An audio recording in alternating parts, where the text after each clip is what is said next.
doors in Emmitsburg, so we're pretty excited about that whole new series starting. I'd also like to take the time to thank our Board of Supervisors for both Kossuth and Palo Alto County. Can you please stand? There's Ron, you do have to stand. Yes. Let's give them our nice round of applause.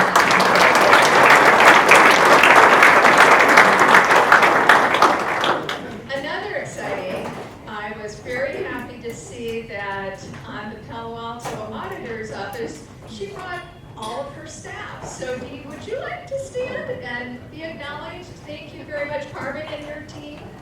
Where is there you are.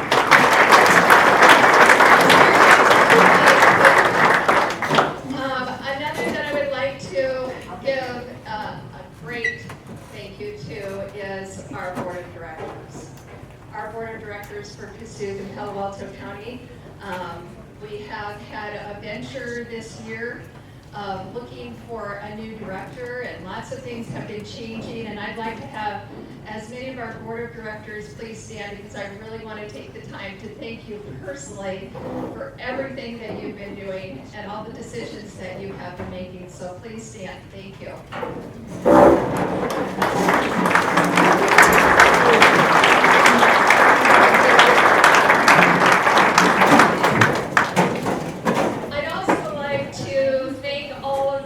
Committees that have been very active over the years.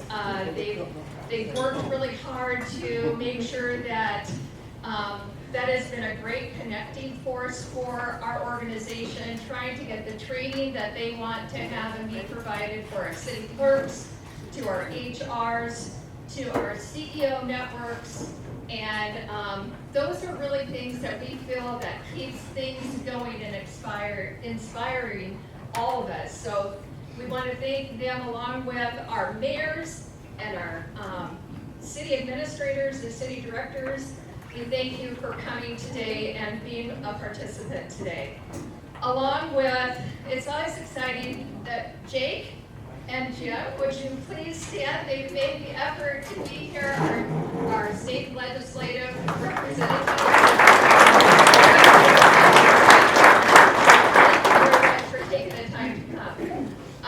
And also our interns. Our interns in this year's program, we're celebrating our 25th year of the intern program. So that's pretty awesome. You business leaders have helped support that program. Our interns, could you please stand, please? There we are. Please stand.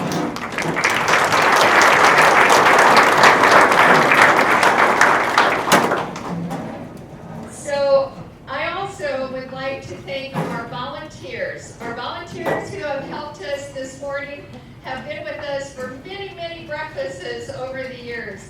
I can't thank you enough for taking the time of getting up early and help serving and make this a successful breakfast. Thank you very much.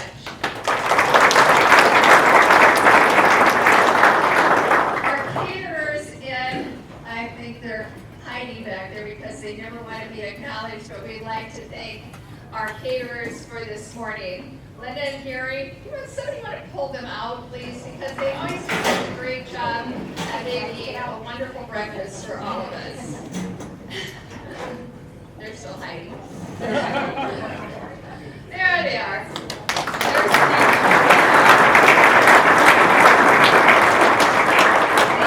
Thank you very much. I appreciate it. I'd also like to thank our partners. I see that Iowa Area Development Group has made the effort to be here this morning, coming from Des Moines, along with Corn Belt Power, Iowa Lake Electric, Midland Power. Thank you very, very much. We appreciate all the support you have given us over the years. Also with the revolving loan funds. All of the money that has been recycled through both of the counties that you have provided to us. That is a great partner. We really appreciate that. Thank you. So now it is time for me to have three very special people stand up. And actually I want them to come up because I need to acknowledge them. For the Kossuth County Economic Development President this year, we have Sean Noonan, who has been in his first 4th year of being president. And Sean, I don't think you thought that it was going to be as much. I didn't read the fine print. So Sean, please come. And we want to thank you for all of your time and your efforts. And remember, if you have another year, and after that, like Jason Ortek, you still have to be past president, okay? Oh.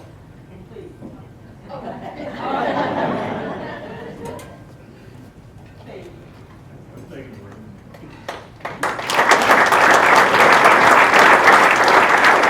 Another person that right now is our current president for Palo Alto County Economic Development, and he just stepped into his shoes, is Tony Brugman.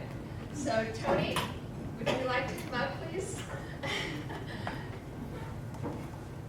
So Tony he has just started. I don't think Tony realized how busy we were going to be, isn't it?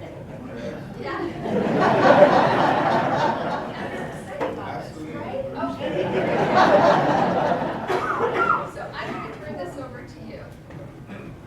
Could you please thank Rick for his dedication and time continually looking out for Dartmouth and to organization as one unit. Rick Brennan was our president until a month ago, so Rick, can you come up?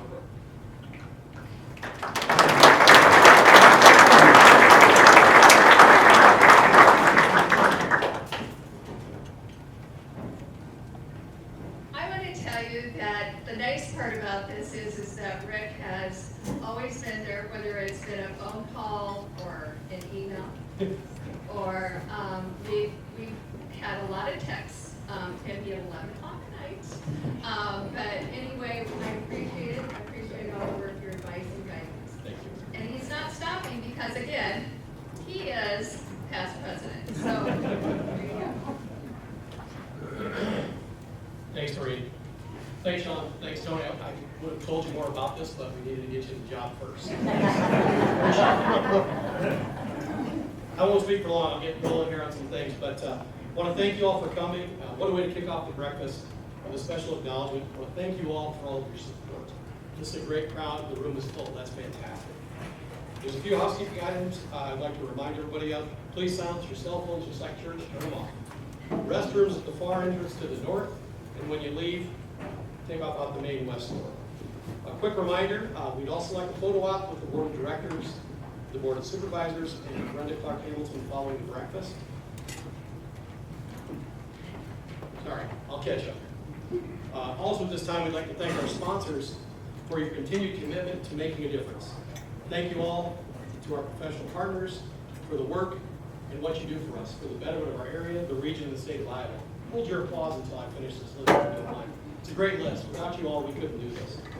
This year's sponsors include Ag Processing Inc., Aluma, the City of Bancroft, the City of Whittemore, Corn Belt Power Cooperative, Corteva Agriscience, Country Made, Erpelding, Voigt and Company, Farmer State Bank, Hormel Foods, Iowa Lakes Electric Cooperative, Iowa State Bank, the Iowa Trust and Savings Bank, Kossuth Regional Health Center, Palo Alto County Health System, and Pharmacist Mutual Insurance. How about a big round of applause for all of them?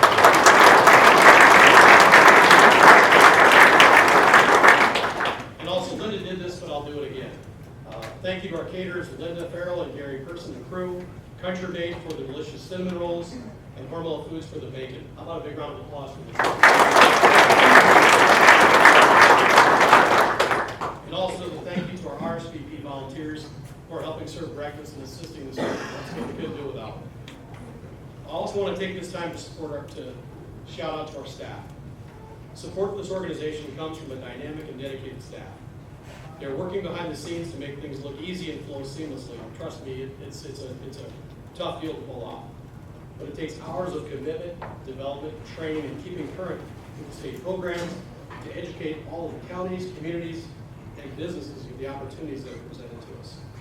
It's my honor to acknowledge this professional staff that represents this area, that have a real belief in a commitment to make this a better place to live, work, and play. That's why we do this, folks. Thank you to the Kossuth Palo Alto County Economic Development staff, Maureen, Linda, Robin, Callie, and our 2 interns, Ava Kemna and Violet Cody. How about a big round of applause?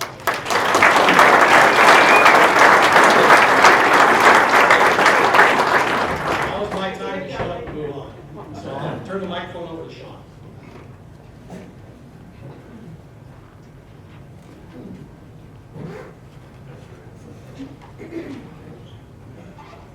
Good morning, everyone. My name is Sean Newton, and I have had the great pleasure of introducing Brenda Clark Hamilton. Kind of a side note, I was able to say hello to Brenda when I walked in today. I've had known her for a number of years. Not that Brenda's getting any older because she's ageless, but I am, of course. But I've been able to see her both professionally and personally, and you're in for a real treat today. The one thing I did tease her about, though, is she's spoken at many of our bank conferences. It's my penchant to be late to things, so I get the front row, and she tends to pick me out and ask questions. And Brenda, I've got a wonderful file here to read, but I'm going to need your word. You're not going to call on me today. Anybody at the Farmers State Bank? Sure, over here they're fair game, but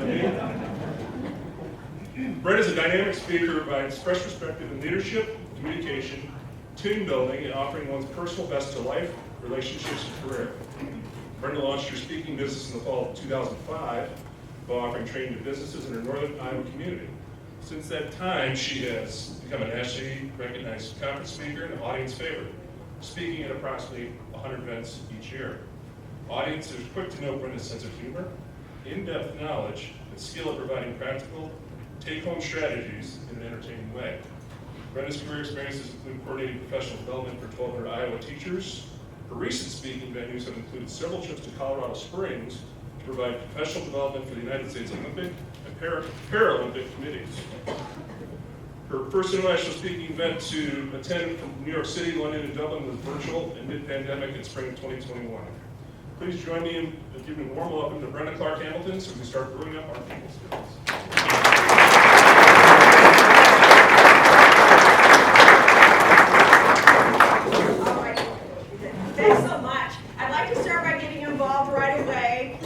Someone next to you, find someone intelligent close by that should not be your own. I'd like you to tell that person one thing you're thankful for this morning, one thing you're grateful for. Please tell someone next to you this is not an option, it's a requirement. You have about 1 minute.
to strive for excellence in our work and in our personal relationships, to have a mindset that is strong and resilient, to continue to grow personally and professionally, and finally to recognize that some people you encounter or you work with may never have had this type of person in their life, and they're hungry to have an influence that is positive, that is upbeat, that believes in them. So I'm going to our time here. We're going to cover 5 quick strategies for leading from where you are. All right, first one is to tweak your mind for daily strength. There's a Harvard Business School professor, her name is Dr. Allison Wood Brooks, and one day she said to her students, your assignment class to her college students, is when I call your name, I want you to go to the front of the room and sing by yourself to the class the Journey song, Don't Stop Believing. You know, don't stop believing. Who says, I like this assignment? Oh, there's got to be a few. Usually people are like, count me in. She said, not only that, but I brought along a Nintendo Wii, the game console, so when you're singing, sir, it's going to put a microphone in your face. And afterwards, the Wii's going to spit out a score for the quality or lack of quality of your vocals. Now, who's thinking I may need to go home sick from class today? Well, this is actually what they wrote up in their journal. Standing in front of a group of peers, students belted out the Journey song, Don't Stop Believing, into a microphone. A voice recognition program on the Nintendo Wii automatically scored their performance on an accuracy scale from 1 to 100%. Assessing volume, pitch, and note duration. They would earn a bonus for high scores. Now I want you to imagine if I assigned you randomly, each one of you to one student in the class, and I say you get 5 minutes alone with your student to coach them before they go out to sing. And if your student ends up with one of the highest scores in the class on their vocals, the student's getting a $1,000 bonus. And you're getting a $1,000 bonus for your extraordinary coaching of them. Please turn to someone next to you and answer this question. What advice would you give to your student? What advice would you give to your student before they go to sing? About 30 seconds to discuss this. What advice would you give?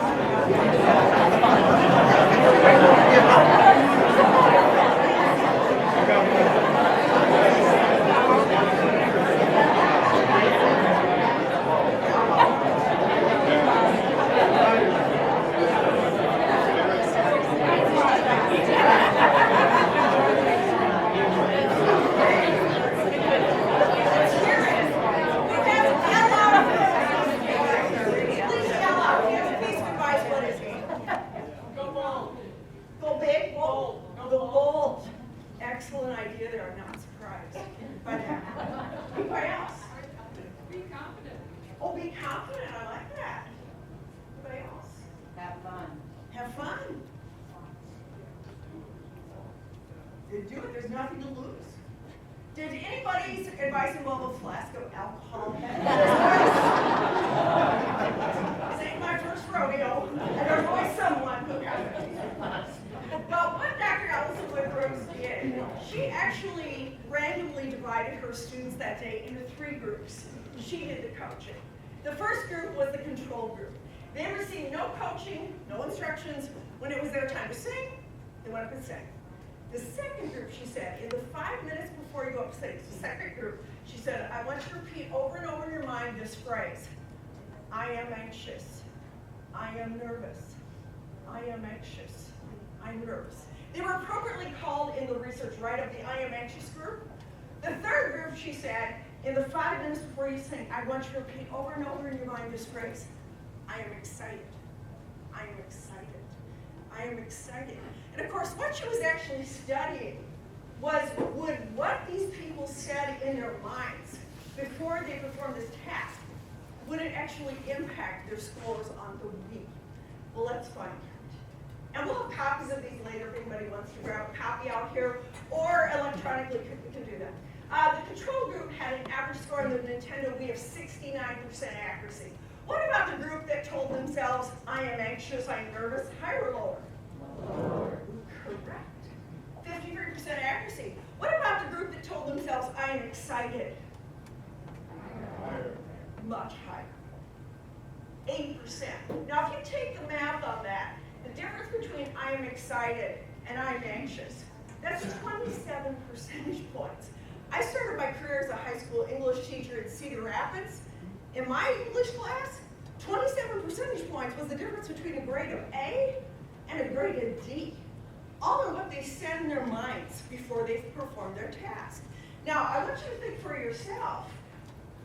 What do you say in your mind before you face a difficult conversation at work, a difficult project, dealing with a situation at home? Do you tend to go to this left-hand side, which is this is going to be a disaster. I'll never get this paperwork done. I'll never get caught up on all of these emails. I'll never get used to this new software. My life is over, I'm totally screwed. Or you tend to think, or could you think on this right-hand side, I or we can get through this. How many of you lead people in any regard in your life? You want to say to your people, we can get through this. We can get through this. We're tough. The second one is, this is not my first rodeo. Now, sir, is it Jason? You seem like you're a big Dr. Phil fan.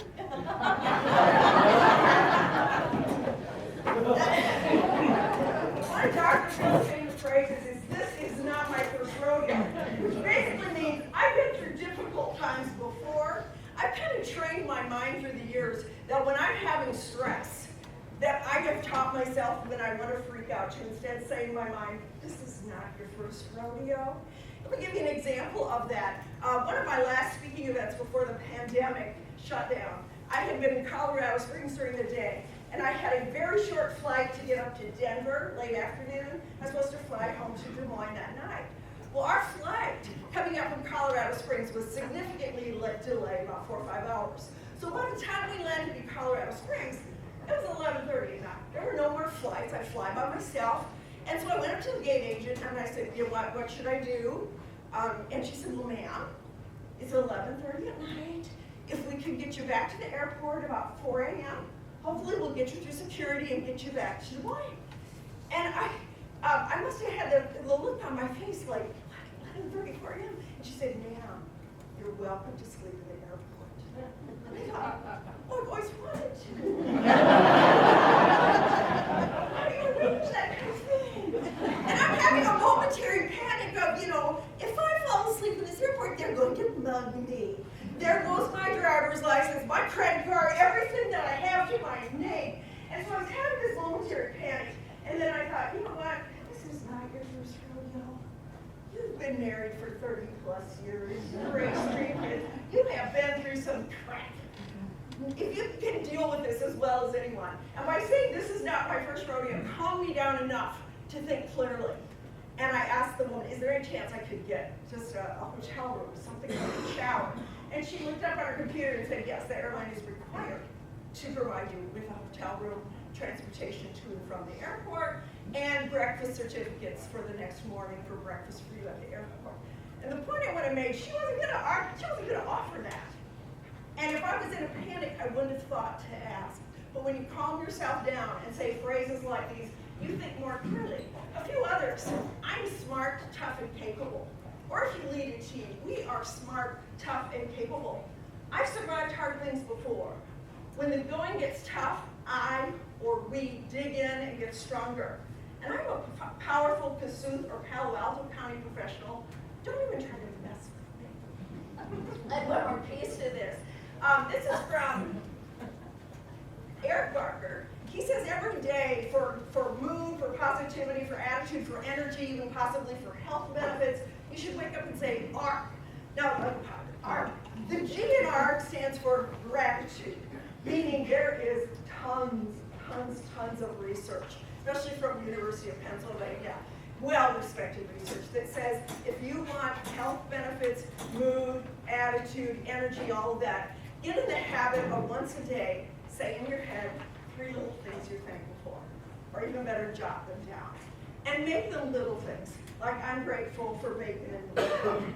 I'm grateful to sit next to Justin because he's so delightful. I'm grateful for the sunshine this morning. That little act is so powerful. By show of hands, is there anyone in here who would be willing to say, yeah, I keep a gratitude list? Sometimes we'll get someone like that. Would you be willing to say why? I don't want to put you I on. keep it up every day. I'm not very consistent, but I do have one. It sits next to my bed and I do that. I just walk outside. And what you jot down in? Just things I'm thankful for the day. A lot of it is family and health, and I don't know, it is just little things, but yeah, it makes you feel good before you fall asleep. Yes, it's a good thing. And a couple years ago, I was with the city of Ames, all of their city department leaders, and they were all required to take a 2-hour training on resilience from me. And at one point I said, is there anyone who keeps a gratitude journal? Like a list every day of 3 things you're thankful for. And the sexist part of me thought, it's going to be a female. It was actually a male. It was one of the police heads of the Ames Police Department, raised his hand and said in front of all his colleagues, I keep a gratitude list. He said it's hard to be in law enforcement. It's challenging. And you want to give up, and you want to get real jaded, and you want to quit. And he said, but every night, this last thing I do before I hop in bed is jot down, I'm thankful for my wife. I'm thankful that I'm safe. I'm thankful for my 3 children. And he said, it just brings you back. So I encourage you. The other 2 are anticipate. Every day think of something you're looking forward to, whether it's going to be I'm going to treat myself to a nice coffee later in the day or whatever, and recollect. Look back over good things every day. All right. Second thing I want to talk about is being aware of what lens you are wearing. October 3rd, 1987 was a big day in my life. Please raise your hand if you were not yet born on October 3rd. It hurts. Tony, it just really hurts.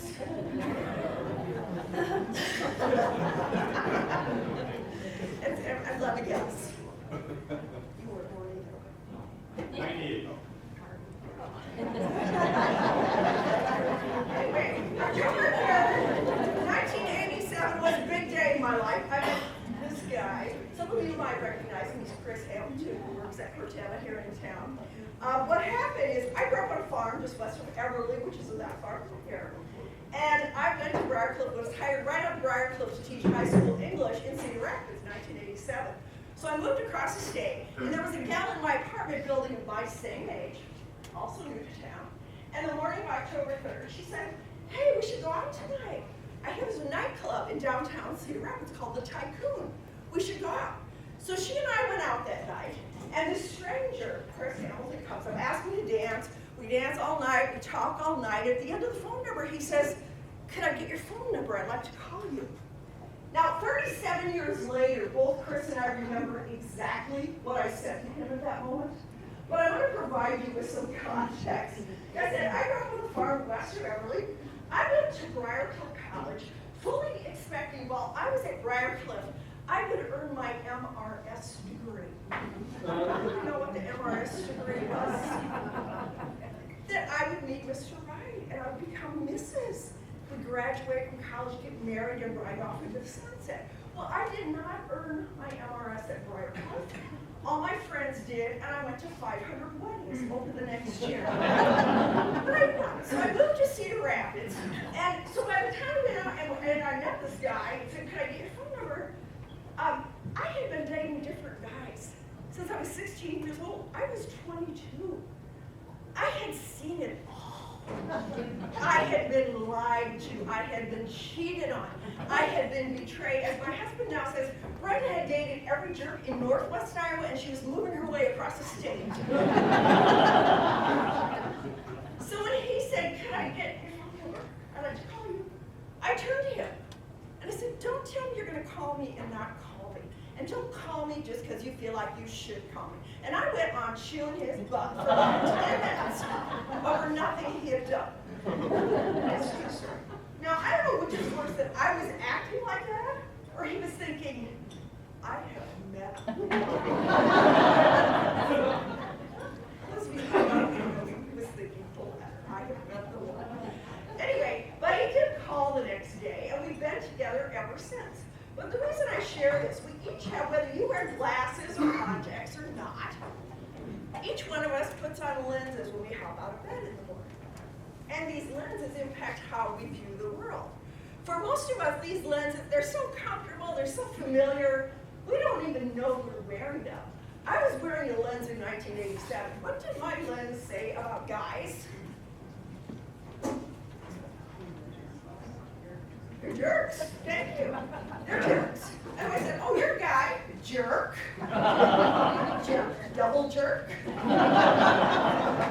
triple jerk, quadruple, quintuple jerk. I don't know. We'll go all the way. That was how I knew guys. I just thought all guys were jerks. The problem with these lenses, and we all wear them, I'll give you some examples in a minute, is they don't give us an accurate view of reality. It's like you're sitting in one of those fun houses and the mirror says you're 2 feet tall or says that you're 10 feet tall. They don't give an accurate view of reality. My husband has proven to me 500 times over the last 30 years, he's no jerk. I think the good Lord had a sense of humor. Chris and I have 3 children. Guess what we have? Guys. And I work with men all the time. Guys are not jerks. It's a distortion of reality. And usually, I'll give you some examples in a minute, but usually it comes from things that happen in our life. By show of hands, how many of you have ever had just a really bad year? Just at any point, just a bad year. We had one of those in the Hamilton family in 1997, 1998. First of all, my father-in-law, Richard Hamilton, he was in his early 60s. He'd been a sheet metal contractor, sheet metal worker, started his own business called Alto Incorporated. Very successful Cedar Rapids sheet metal contracting business. And when he was 62, he was diagnosed with mesothelioma, which is a very deadly lung cancer caused by exposure to asbestos. And the doctor said, Dick, you have about 12 months to live. And he lived 11 months. On top of that, we had my husband's grandpa on the other side, who he was very close to, passed away. And then in January, we had a 34-year-old sister-in-law, Bethany Hamilton, was diagnosed with stomach cancer in January. And within 30 days, we have lost her as well. I tell you, I walked around for about a year and a half with a lens that said every time that phone rings, it is bad news. And I remember just waiting for the phone call that would say my parents had been killed in a car accident. One specific memory I have of that time when I was wearing that lens is I was at the doctor with one of our boys for their well child check, which is usually an exciting time. What's their height, what's their weight, what's their percentage? And the doctor looked at me and said, I don't understand. Why are you so worried that your son has cancer or leukemia? This is a healthy child. Well, they didn't know. I was wearing a lens that said the next thing is coming down the pipe. Once you think of, if you don't wear any of these lenses, I know you know people who do. The failure lens. I messed up again. I can never do anything right. The guilt-ridden lens. I must have done something wrong. The victim lens. The world is out to get me. The nothing goes right in my life lens. And this last one, I know we've all worn, including me. No one appreciates me lens. The last one I know you've all worn, including me. All the people I work with are messed up. What I'm going to say is these lenses, however we view these lenses, they do impact how we interact with the world. So bear with me as I read a brief story that makes this point. A traveler came upon an old farmer hoeing in his field beside the road. Eager to rest his feet, the traveler hailed the farmer, who seemed happy to straighten his back and talk for a moment. What sort of people live in the next town? The traveler asked the farmer. Well, replied the farmer, what were people like in the town that you just came from? Sorry to say, replied the traveler, they were a bad lot. Troublemakers all and lazy too, the most selfish people in the world. Not a one of them to be trusted. Haven't been leaving those scoundrels. Is that so? Replied the old farmer. Well, I'm afraid you'll find that same sort in the next town. Frustrated and disappointed, the traveler trudged on his way. The farmer returned to his work. Sometime later, another traveler, coming from the same direction where the first one had come from, hailed the farmer and they stopped to talk. This traveler asked, what sort of people live in the next town? Again, the farmer replied, well, what were the people like in the town that you just came from? Honest to gosh, said this traveler, they were the best people in the world. Hardworking, honest, friendly as could be. I'm sorry to be leaving them. Fear not, said the old farmer. My suspicion strongly tells me that you'll find that same sort in the next town. What's the lesson of this? You have two travelers coming from the same town. One of them says everybody there, they were really bad, awful people. The other one says they were all really good people. And the farmer says, yeah, I think you're going to find that next town. What's the lesson of that? likely if you keep doing it, and everything will turn out fine. You go to the next place, same. Absolutely, wise man. If you came in here this morning and said, oh, everybody goes, they're gonna be all in their own little cliques, and no one's gonna be friendly to me, no one's gonna wanna talk to me, they're all jerks. What are you gonna notice? Any little slight, you will interpret it that way. But if you would go in and say, you know what, it'll be good to meet a few people, I'm kind of shy, but I'm good to get out of my comfort zone a little bit, but there's some other people who would be happy to meet me, what will you notice? You'll notice that. Same way with work and life and everything. You find what you're looking for, so be aware of what the lens.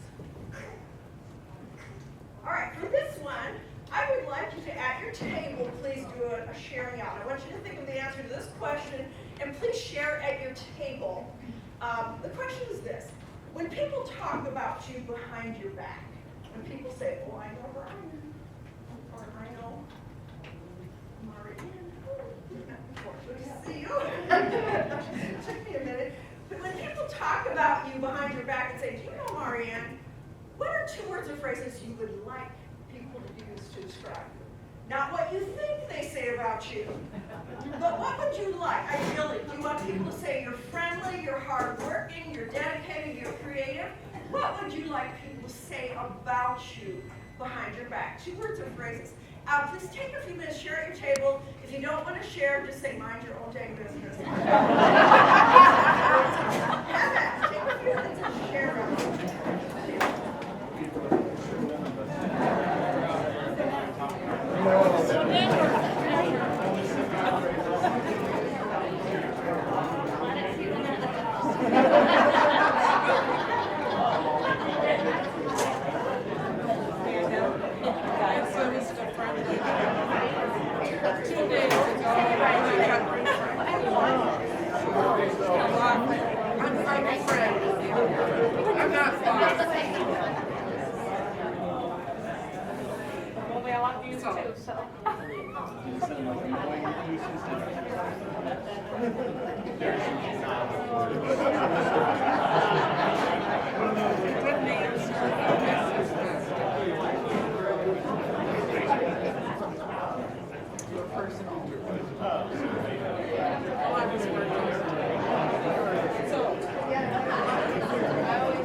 Let's hear it. Everybody please say understand. Thank you. Oh, you are good.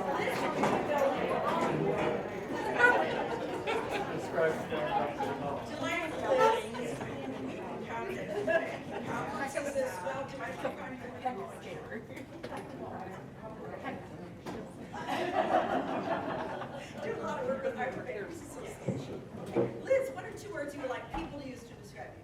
The 2 words I would like people to describe me as would be genuine and thoughtful. Jason. I picked on you earlier. Friendly and hardworking.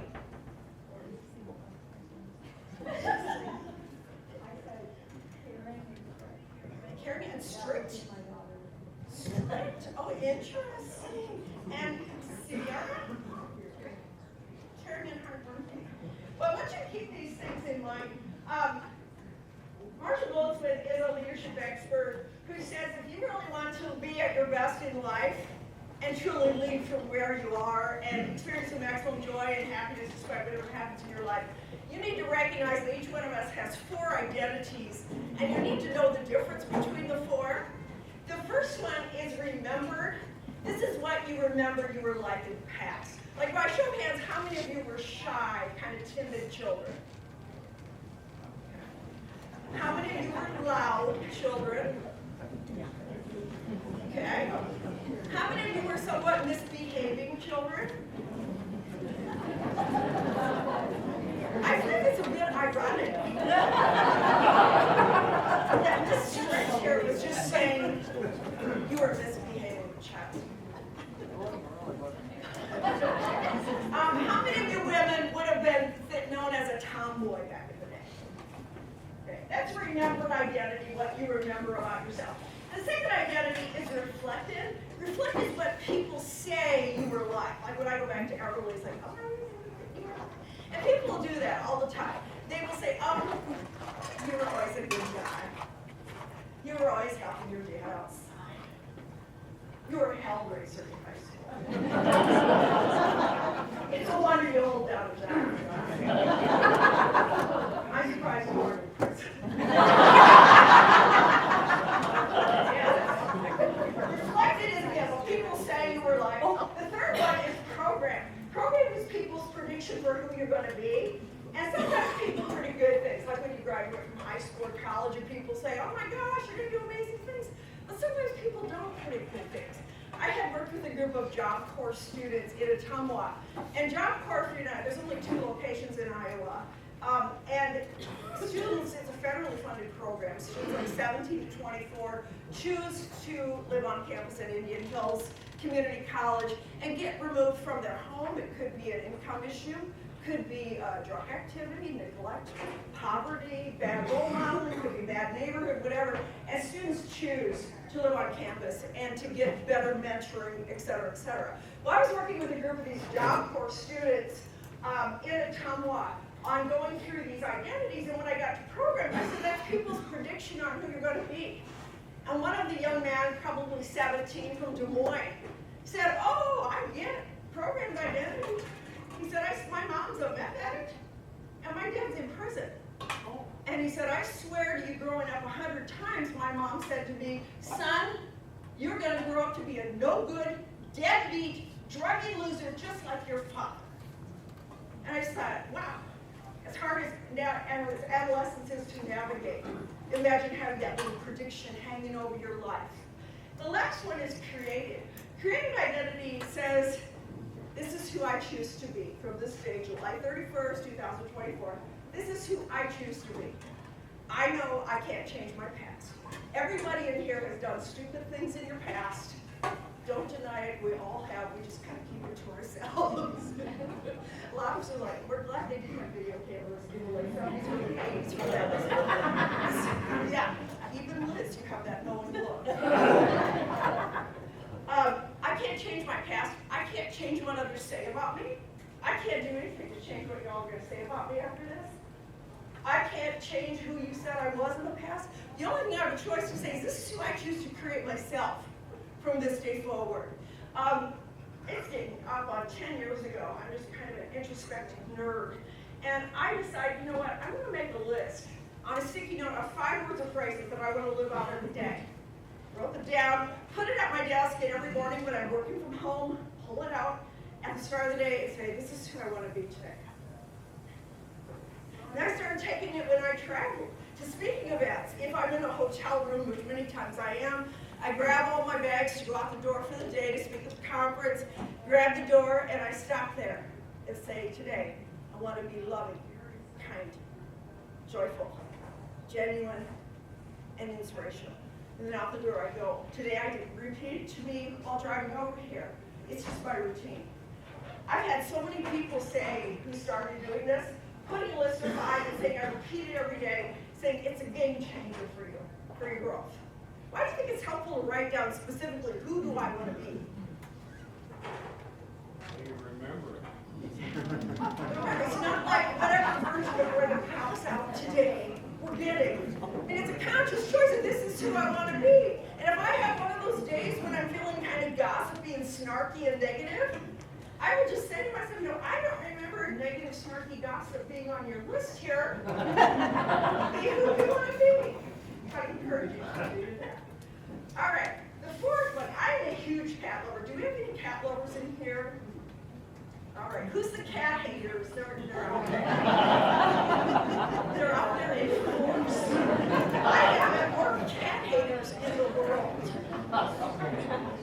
Anyway, I hope you can see this video. I know it's not the best, but we're not in a huge convention center. That's the good news for us, and not pull for money on a $5,000 convention center for this event. But this is a 10-second video. This is a cat who was raised his entire life in a barn with show horses, with horses who perform in the ring. He's lived in that barn with them his entire life. Anyone want to predict what kitty cat's going to do in this video? You think he's going to prance? See, I had lift his tail. Interesting. I had one woman yell at a conference, I think he's going to do flips in the air. No, he's not going to do flips in the air. But hope you watch again. Cat, hope you can see a cat raised in a barn with show horses. We'll try clicking first. Bear with me, so just take a second.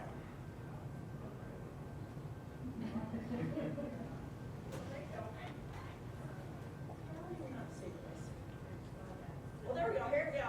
Here's those pig cats.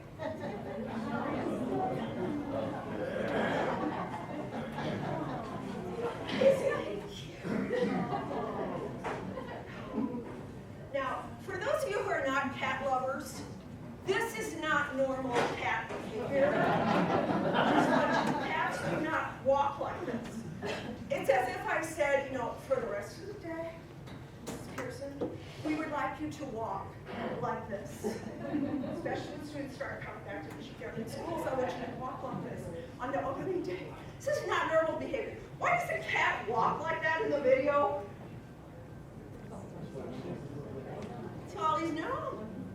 Duh, everybody here walks this way. Of course I walk this way. I want to make a couple quick points on this. First of all, the people around you influence what is normal for us. Be careful about what starts to feel normal. If you hang out with people who drink 10 beers a night, it starts to seem normal. You're a young couple and you hang out with other young couples who yell and scream and name call and throw things at each other and punch the wall, it starts to feel normal. If you're a young dad and you hang out with other dads who are very nurturing and loving and spend time with their children, that starts to feel normal. That's what a dad does. Be careful what starts to feel normal. Think about it, and you don't have a choice at work who you're sitting in the next cubicle to someone for 10 hours that you didn't sign up for, so you don't have a lot of choice then. But when you have free time, who do you hang with? And do they create a better normal for you? Or normal will you say, well, that's not the best. The other thing I want to say on this is sometimes you can be the one from leading where you are to create a new normal. Many people who have seen this program have said to me, you know, the normal in my family traditionally has been a little wonky, a little dysfunctional. The normal in my community historically has been a little crazy. The normal in my work unit has always been a little dysfunctional. We don't have the greatest normal. And what I want to say is that sometimes you can create a new normal in a faster way than you would imagine. One of my speaking events in the last 5 or 6 years has been out to Roswell, New Mexico. Who's been to Roswell? And if you're not familiar, I mean, they do have a McDonald's shaped like a spaceship. But outside of that, it's a poverty-stricken area. And they had me speak to 200 high school students again in another federally funded program to help them go to college and consider going to college and get support to do that. Well, they told me up front, the planners said, you're speaking to 200 high school students from Roswell. Their normal is that mom and dad are both alcoholics. Their normal is that either mom or dad graduated from high school. Their normal is that mom and dad never really do hold down a job. They do the minimum through alcoholism, living on the government little jobs, but they have no sense of a healthy, normal, productive life. So when I talk to these students, I shared this story about how you can create a new normal. This is me on our farm just west of Everly. This is with our goat, Billy. We're very creative in how we named our farm animals. And I'm just saying, I grew up just west of Everly. I'm the youngest of 5 siblings. None of my older siblings had gone to college. I had a brother who did 1 year ag school to become a farmer. He's a wonderful farmer today. And I had 1 year, a sister did what they call the secretarial program back in Iowa Lakes back in the day. But outside of that, no one had gone into 4 years of college, so I'm the youngest of the 5.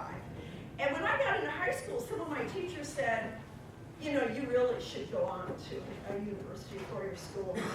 And I said, we don't do that. My mom wants one of us to become a hairstylist, but we don't do that. You know, I may go to 1 year or something, but we just don't do that.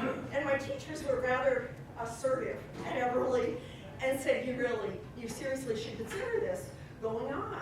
Well, we had a Briarcliff College rep, Jeff Baldus, came up to school and met with me, and he said, you know what? He said, even if your parents don't want to go, why don't you come down for a visit at Briarcliff? Grab some girlfriends, put them in your car, drive down to Sioux City. I'll meet you at the gate, and I'll show you around myself. So we did. I gathered a couple girls in my 1981 Chevrolet Chevette, and we drove down to Sioux City and toured campus, and I came back and I said to my parents, I'd like to go on and try to go to Briarcliff. And they said, okay, if that's what you want. So anyway, I went on to Briarcliff having no idea if I could even pass one class. No, totally foreign. Did real well at Briarcliff, went on to get my master's at the University of Iowa, and about that time, my siblings, again, all of them are older than me, they got married right out of high school. My sister was playing softball after her senior year when Lester proposed to her, and they got married in October. So they were all way ahead of me getting married and having kids. So by the time I got my master's degree, their kids were in high school. And they were saying to their parents, we want to go on a college visit. And my siblings and their spouses said, we didn't go to college, that we wouldn't even know what to do. We wouldn't know what to ask. We just feel foolish at a college visit. And the kids said, could Aunt Bren go with us? So I went on those college visits for each of my siblings' oldest child. They didn't need me. I was a security blanket. But I went along with those visits, and so those kids started going on to college. Well, just our checkup at the end here, my parents have 18 grandchildren, and the youngest one is our son Josh, the youngest son, who graduated a couple years ago. He works in Madison. He got his bachelor's degree. Out of the 18 kids, again, no one had gone to college before I did. Out of the 18, 15 out of the 18 went on to get their 4-year bachelor's degree. The other 3 are in great ag and tech programs. 5 out of the 18 went on to get their master's degree. And 1, and again, my husband does not have a college degree either. Our son, Dr. Jacob Hamilton, graduated with his doctorate degree in New York in engineering last year, and he's the newest tenure track professor of engineering at Iowa State University. 1 generation. We don't do college. Yeah, I think we do now. Just think about that possibility. All right, let's get to our last point here, and I'll open it up for any questions. Live and work with Mojo. Okay, I'm going to give you what I call the life could be annoying quiz, okay? I'm going to ask you questions, and I want you to raise your hand if any of these things have happened to you in the last month. And I want you to raise your hand high so that people know they're not the only one who has annoying things happen, okay? So if this has happened, raise it high so everyone can know. Raise your hand if in the last month one of your household appliances has broken down. Okay. Raise your hand, please, if in the last month one of your cars or trucks has needed repaired. We all are in the wrong industry. Raise your hand if in the last month you've sworn at your computer.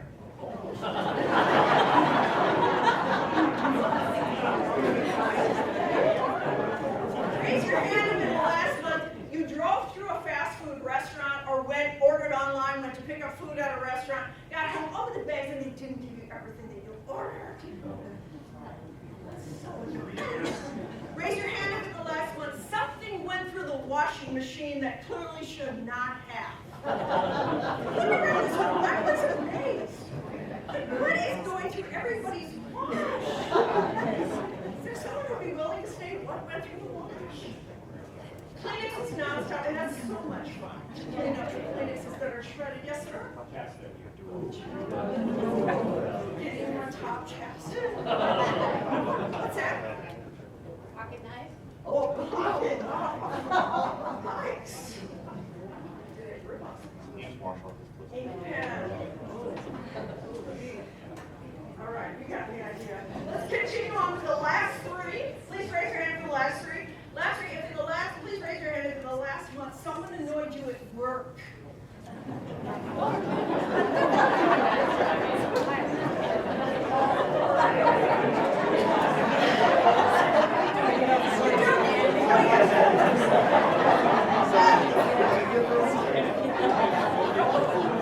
Second to the last one, yeah, raise your hand if in the last month someone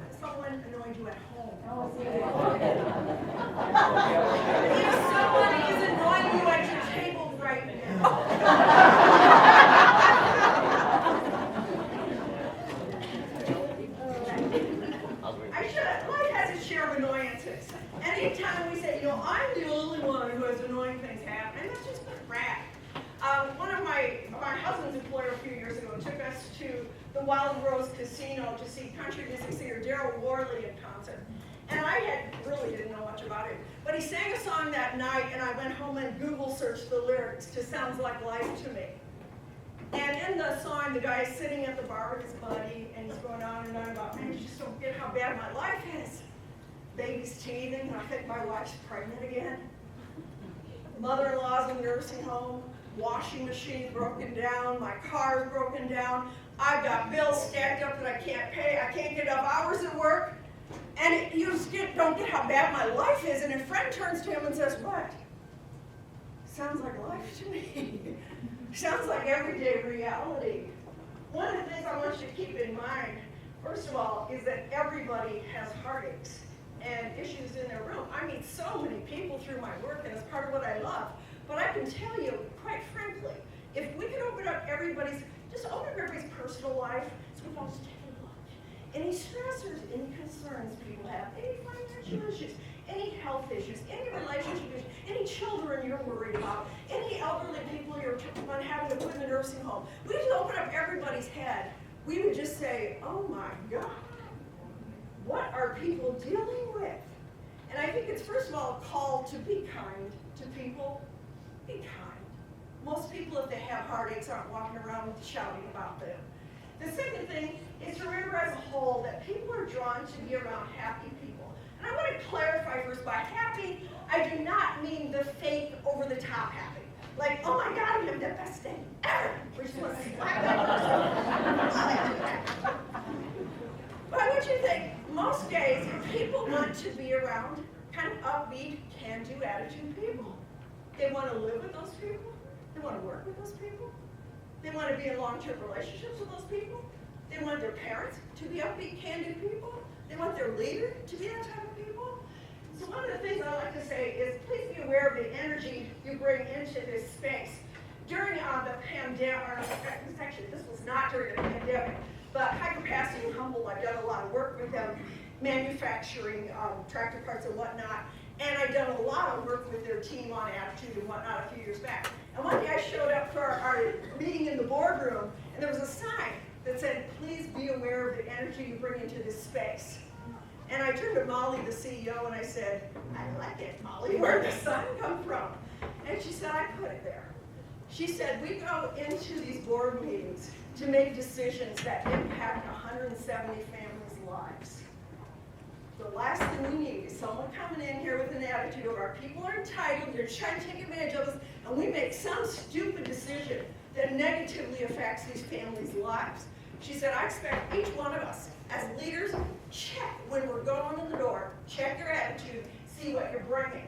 Another way to look at this is, most days you show up for work in life with an attitude of mojo or nojo. Mojo is this left-hand side. This is when you show up and you're like, I'm here, ready to go, I might be a little tired, so I'm myself with the child during the night. I assume you're all might be a little tired, but I'm going to put in an honest day's work for an honest day's pay. I'm going to be kind to my coworkers, I'm going to be kind to our customers, I'm going to give 100% to this job. I'm grateful to have a good job. I'm going to do the best I can. So at the end of the day, when I look in the mirror, I can know I did a good job today. I wasn't perfect, I'll never be perfect, but I tried real hard. The other one is no-jo, the right side. We all have a no-jo day once in a while. That's a given. But some people live their entire lives in no-jo. You see it when they walk into the work, and they're like, another sucky day of life. And they spend all day complaining about how bad their life is, so they can go home at the end of the day and complain to anyone home. I encourage you, number one, check your attitude going into work. Again, how many of you have a leadership role in your life at work or home? Think about, what if we have a leader who regularly shows up with no job? Imagine Sean, I'm sorry. Imagine Sean going into Farmers State Bank every day going, guys, I hate this job. It sucks. I hate this bank. I hate these customers. Which I don't want of them. What does that do to, if there's a leader who shows up with no Joe, what does that do? Everybody down. Affects the quality And there may be a few people who say, I'm going to show up with a good attitude anyway. But they're looking for another job, is what they're doing. So sorry about that, Sean. You would never do that. But I really want you to think, and even more importantly, I think even more importantly than checking your attitude at work, checking when you get home. And you hit that garage door button to go up to anybody at home. Ask yourself, what am I bringing in here? Am I bringing a mojo to the people I love the most? Or am I dumping a crack load of no-jo on the people I profess to love the most? So I encourage you to do that. One final thing here that will start wrapping it up is to recognize when you're getting grumpy. How many of you, by show of hands, know when you're getting grumpy? And some people are like, you know what? I feel the grumpy's coming on. You all are going to pay. See, because I'm grumpy, and you're going to be grumpy real soon, Joanna. I don't care how happy you look right now. You're going to be grumpy soon. Rodney, grumpier. I encourage you, rather than when you're getting grumpy, dumping it on someone, to stop and say, what do I need? Do I need to get my vet to bed?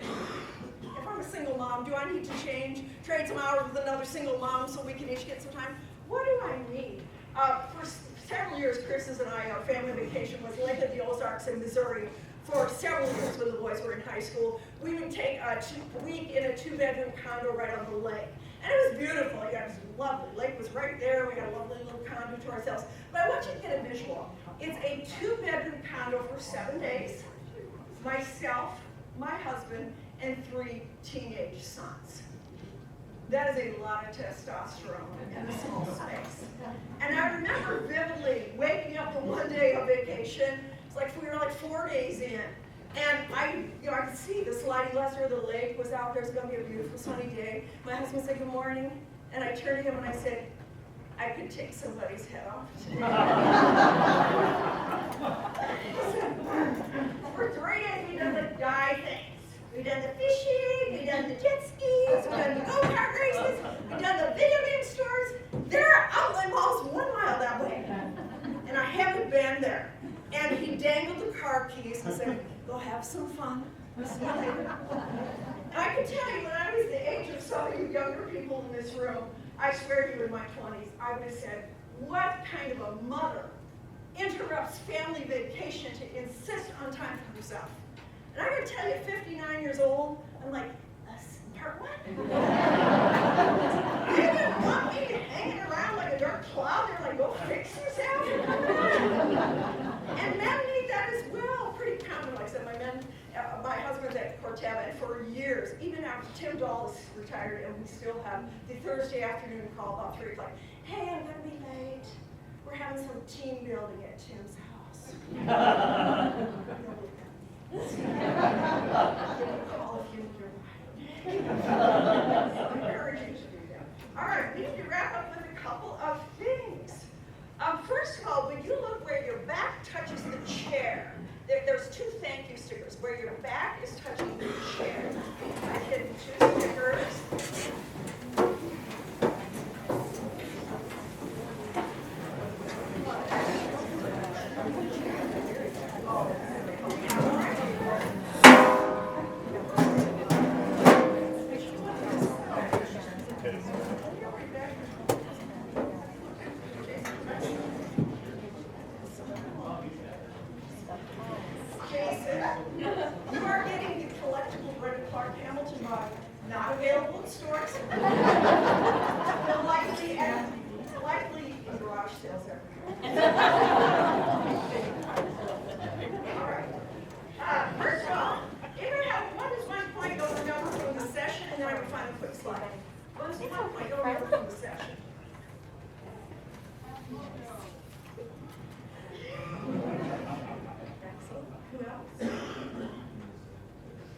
Inside your day. You do so much depending on if you're going to look for everything you're grateful for or everything that's wrong. Excellent. Yes, sir. The story about the farmer is nice about perspective. It is. You're going to see what you're looking for. Excellent. Well, I'm going to thank you all for your great attention. I'm just going to wrap up with a quick story.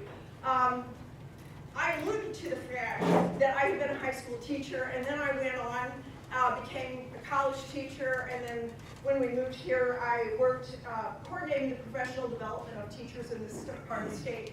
So I had a bunch of jobs, leadership positions in the field of education.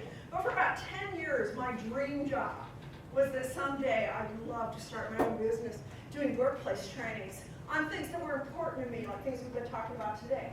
And if I had a chance to speak at a conference, oh my God, that would just be more joy than I could even imagine. Well, in 2005, I turned 40, and my husband and I talked, and we both agreed, if you're ever going to launch your dream job, it's not going to be a better time. The kids are at a good age. Financially, we could afford to have you at a lower income. If you're going to do this, now's the time, and we both agreed. So I created on my home brochure. Now, I live in Algona. We don't have tons of big businesses within 5 miles of Algona.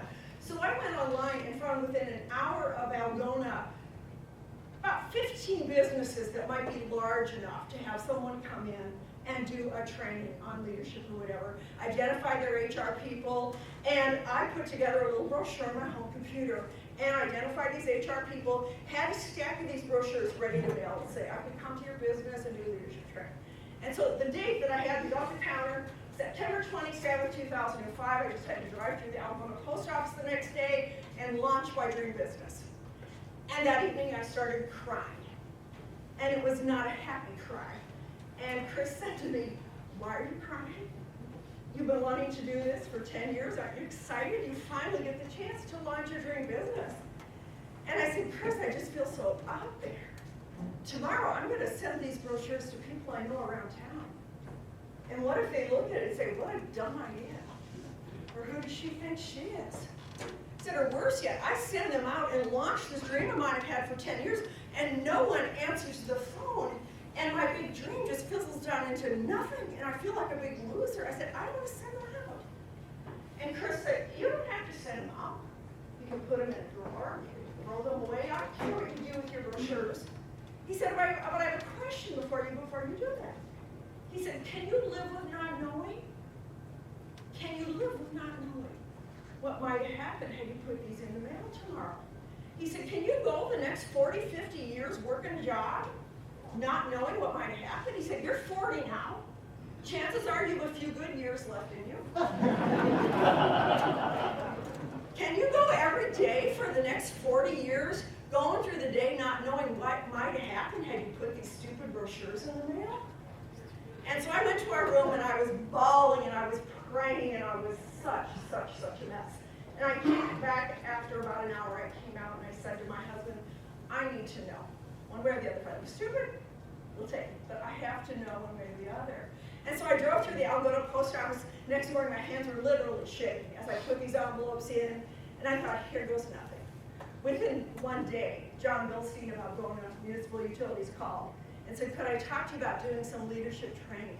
This was followed by Mr. Rod Davis of Exceptional Opportunities. We'd like to do a leadership series with you. And I started working with local companies for 2 years, then got my foot in the door to speak at a conference in Des Moines, and it just exploded. I speak at about 100 events a year all over the nation. One of my ongoing clients is the United States Olympic and Paralympic Committee in Colorado Springs. And every time I'm out there, I pinch myself. Like, is this real? I grew up on a hog farm. As my 92-year-old father says, she used to shovel it on the farm, and now she shovels it professionally. However, you're 92, you can say whatever. Part of me pinches, like, is this real? And the other part of me cringes, thinking, what if I had come out of the bedroom that night and said to my husband, I'm not doing it. I'm not going to take that chance. I encourage each one of you to just think that there's something in your heart that just keeps nudging you. Sometimes it's worth listening to that. Sometimes what that little nudge is trying to tell you is bigger than what you could even have imagined for yourself. So I encourage you all to do that. But thanks so much for your great attention. I appreciate your listening. And then we'll open up for any questions for a couple minutes. Sure. All right. Any questions? We don't have to have questions. I've got one. What men here are going to go home and ask their wives what level of jerk they are? I don't want to know the answer.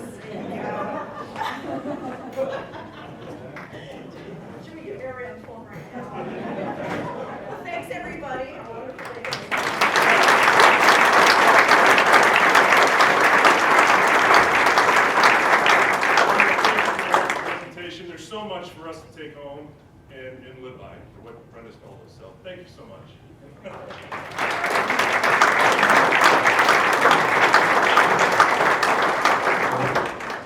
Well, thank you all for coming. We appreciate it. This is another wonderful breakfast, and Brenda, you did a great job, great leadership training. Thank you very, very much. And I want to say to all of you, it's, okay, I knew I wasn't going to do this, but I have a feeling I'm going to do this. Over the years, it's been great being able to serve you as the executive director, and I hope very soon that we have our new director that will be here next year and joining you for continuing on our program, leading through a great organization through Kossuth and Palo Alto County, with all of you being very important partners. You're very key to the growth and the continued growth, and we need to have that in our area for rural development.